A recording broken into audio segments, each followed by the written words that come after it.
continuing on with our work on health and medicine, what I would like to look at today are medicine dosages.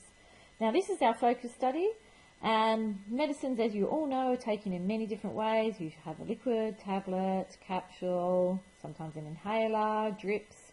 But when a doctor prescribes medicine for patients, factors such as a patient's weight and age are usually taken into account. A medicine dosage is the amount of medicine to be taken. Now, in this work on dosages, to start with, it's really just going to be talking about our rates work once again. So let's have a look.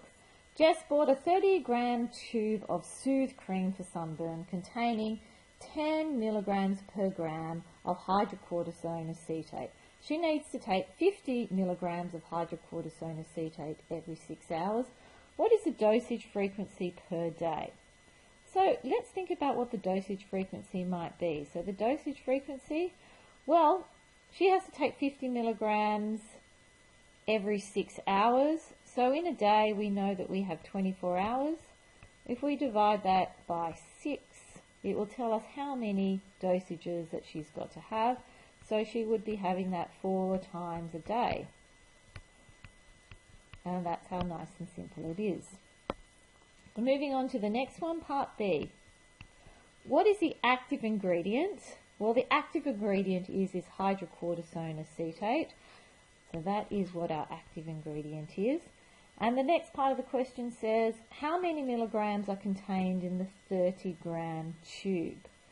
Well, what it says is that there are 10 milligrams per 1 gram. And we have a 30-gram tube. So how does a 1 become 30? Well, we just times by 30. What I do to one side, I do to the other side.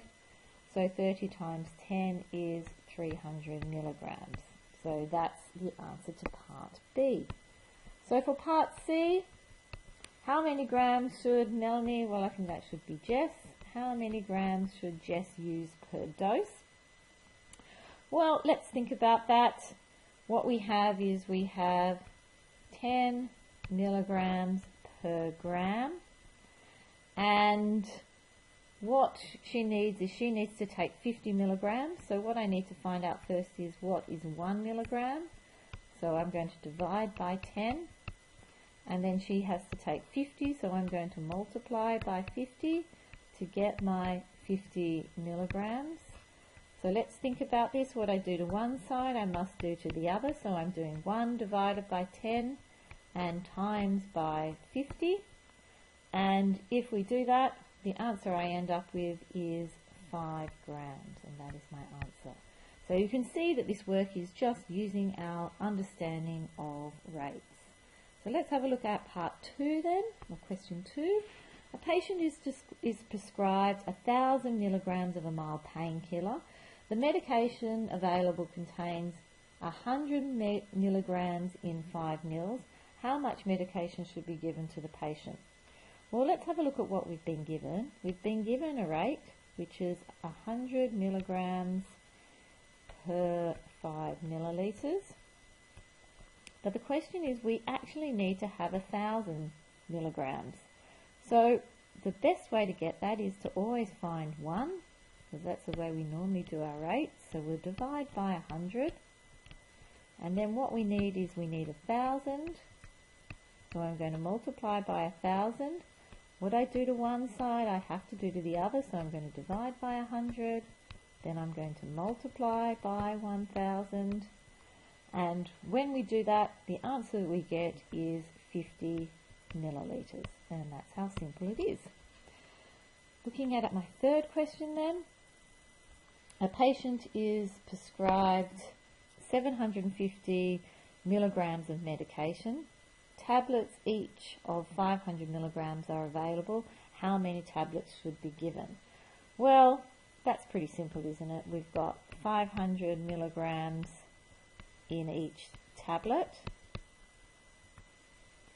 A patient needs to get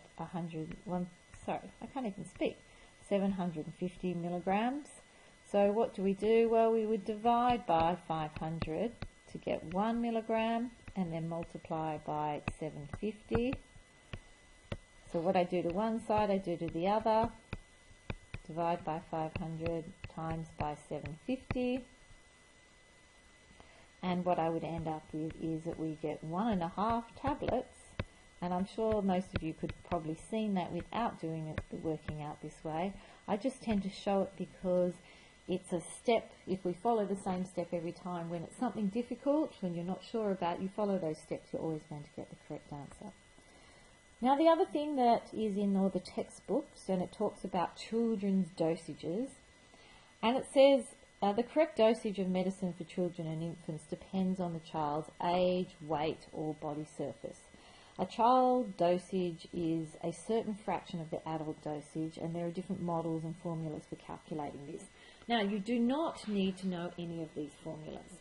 All of these are formulas that if you need them, they will be given to you. So the whole point of this topic, or this part on dosages, is if you're going to be using this, you'll be given a formula, and all it is you getting the numbers and substituting them in correctly and using your calculators to get the correct answer. So if we have a look, all I've done here is I've put in one question, and I said Maria is 18 months old and weighs 13 kilograms. The adult dosage of prescribed drug for her, I should say, is 200 grams. Calculate Maria's dosage using Freud's rule. So if we go up and we have a look at that rule, Freud's rules is used for children 1 to 2 years, and the dosage is the age of the child in months times the adult dosage divided by 150. So all I'm going to do is to use that formula. So let's write down dosage, and we're going to use the formula. So she's 18 months old, I multiply it by 200 grams, and I divide by 150, and what I end up with is 24 grams. And that's how simple it is. Now to do the next part, you'll need Young's rule out in front of you. So if we have a look for Young's rule, here it is. It's the age of the child in years, so you'll need to read the formula correctly, times the adult dose, divided by the age of the child in years plus 12. So for Young's rule, we have an 18-month-old, so we need to change that into years. So 18 months is 1.5 years. So the dosage for this one is going to be 1.5 times by the 200 grams divided by the 1.5 plus 12, and we pop that into our calculators, and I think you get 22.2 grams. So let's round that to the nearest whole number. So let's make that 22 grams because it hasn't told us what to round to. And that's how simple it is. I'm pretty sure you're going to have no problems with this work, but if you do, you know where to find us.